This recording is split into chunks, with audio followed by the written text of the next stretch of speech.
નમસ્કાર વિદ્યાર્થી મિત્રો, આજે આપણે ધોરણ 10 ના પ્રકરણ નંબર 3 દ્વિચલ સુરેખ સમીકરણ યુગ્મના સ્વાધ્યાય નંબર 3.4 ના બીજા દાખલાનો પાંચમા દાખલાની ચર્ચા કરીશું. ચલો તો આપણે એને સમજવા માટે પ્રયત્ન કરીએ. સૌથી પહેલા આપણે એના વિધાન તરફ જોઈએ.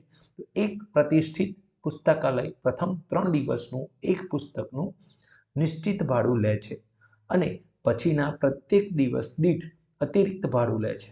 સરિતા 7 દિવસ પુસ્તક રાખવાના ₹27 ચૂકવે છે, જ્યારે સુશી 5 દિવસ પુસ્તક રાખવાના ₹21 ચૂકવે છે. તો નિશ્ચિત ભાડું અને પ્રત્યેક વધારાના દિવસનું ભાડું શોધો. અહીંયા બે વસ્તુ આપણને શોધવાની કહી છે. તો ચલો આપણે એને સમજવા માટે પ્રયત્ન કરીએ. તો સૌથી પહેલા અહીંયા આપણને એક પ્રતિષ્ઠિત પુસ્તકાલયની વાત કરી છે, જેમાં એક પ્રતિષ્ઠિત પુસ્તકાલય પ્રથમ 3 દિવસનું એક પુસ્તકનું નિશ્ચિત ભાડું લે છે. એટલે આપણે અહીંયા ભાડાની અંદર સૌથી પહેલા પ્રથમ 3 દિવસનું નિશ્ચિત ભાડું લઈએ અને પછીના પ્રત્યેક દિવસ દીઠ અતિરિક્ત ભાડું લે છે. એટલે કે જેટલા દિવસ વધારે થશે એને અનુરૂપ વધારાનું ભાડું લેશે. તો આપણે અહીંયા પ્રત્યેક વધારાના દિવસનું ભાડું પણ લઈએ. હવે આ બંને ભાડાનો જો સરવાળો કરીએ આપણે તો આપણને કુલ ભાડું મળશે. એટલે કે એક પુસ્તક રાખવાનું કુલ ભાડું બરાબર પ્રથમ 3 દિવસનું નિશ્ચિત ભાડું વત્તા પ્રત્યેક વધારાના દિવસનું ભાડું થશે. ચલો હવે આપણે એને સમજવા માટે પ્રયત્ન કરીએ. તો સૌથી પહેલા નિશ્ચિત ભાડું શોધવાનું છે. તો આપણે એને ચલ x તરીકે ધારીએ. તો નિશ્ચિત ભાડું બરાબર ₹x અને બીજું શોધવાનું છે આપણે પ્રત્યેક વધારાના દિવસનું ભાડું. તો એને આપણે ચલ y તરીકે ધારીએ. તો એને આપણે લખીશું પ્રત્યેક વધારાના દિવસનું ભાડું બરાબર ₹y. એટલે કે એક દિવસનું ભાડું y થશે. હવે અહીંયા આપણે જો જોઈએ તો આ જે માહિતી આપી છે એમાંથી આપણી પાસે બે મુખ્ય વિધાનો આપણને મળે છે. એક, સરિતા 7 દિવસ પુસ્તક રાખવાના ₹27 ચૂકવે છે, જ્યારે સુશી 5 દિવસ પુસ્તક રાખવાના ₹21 ચૂકવે છે. તો આ બંને વિધાનને અનુરૂપ આપણે સમીકરણ મેળવીશું. તો સૌથી પહેલા આપણે વાત કરીએ સરિતા. તો સરિતા એ 7 દિવસ પુસ્તક રાખે છે. તો અહીંયા આપણે જો જોઈએ તો કેલેન્ડરની વાત કરીએ તો કેલેન્ડરમાં આપણે કોઈ 7 દિવસ પસંદ કરીએ. ધારો કે સરિતા 8મી તારીખથી 14 તારીખ સુધી પુસ્તક રાખે છે, એટલે કે 7 દિવસ પુસ્તક રાખે છે. તો એમાં પ્રથમ 3 દિવસ જે છે, પ્રથમ 3 દિવસનું જે ભાડું છે એ આપણી પાસે થશે નિશ્ચિત ભાડું x રૂપિયા થશે.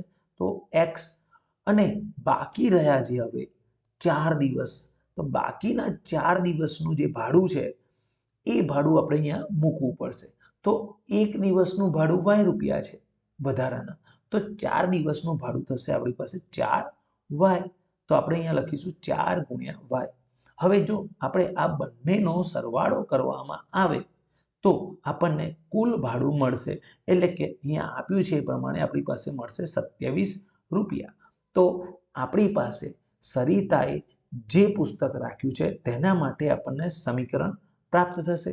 જે સમીકરણ કંઈક આ પ્રમાણે મળશે, 27 બરાબર x વત્તા 4y, અથવા તમે એને x વત્તા 4y બરાબર 27 પણ રાખી શકો છો. હવે આપણે વાત કરીએ બીજા વિધાન તરફ. હવે તમને ખ્યાલ આવી ગયો હશે અહીંયા કે સરિતા માટે જે સમીકરણ મેળવ્યું એવી જ રીતે આપણે સુશી માટે પણ સમીકરણ મેળવવું પડશે. તો ચલો હવે આપણે સુશીની વાત કરીએ. તો સુશી કેટલા દિવસ અહીંયા પુસ્તક રાખે છે? જો 5 દિવસ પુસ્તક રાખે છે.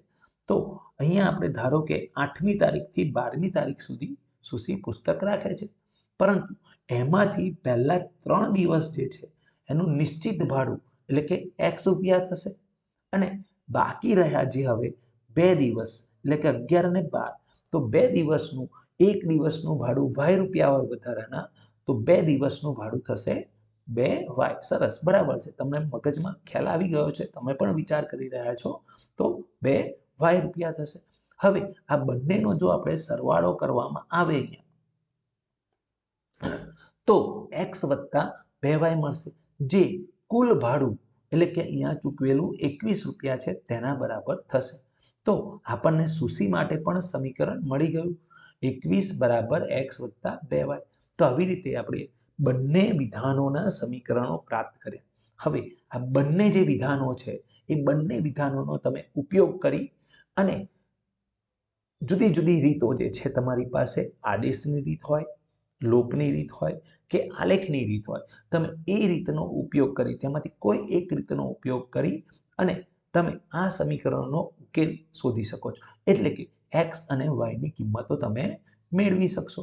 હવે આ બંને સમીકરણ જો ઉકેલ શોધીએ આપણે, તમે આસાનીથી શોધી શકશો. એટલે એ તમારે ગૃહ કાર્યમાં એટલે તમારી જાતે સ્વયં ગણતરી કરવાની છે અને એનો જે જવાબ આવે છે એ જવાબ તમને કંઈક એક્સ બરાબર 15 અને વાય બરાબર 3 એટલે કે નિશ્ચિત ભાડું 15 રૂપિયા અને પ્રત્યેક વધારાના દિવસનું ભાડું 3 રૂપિયા મળશે.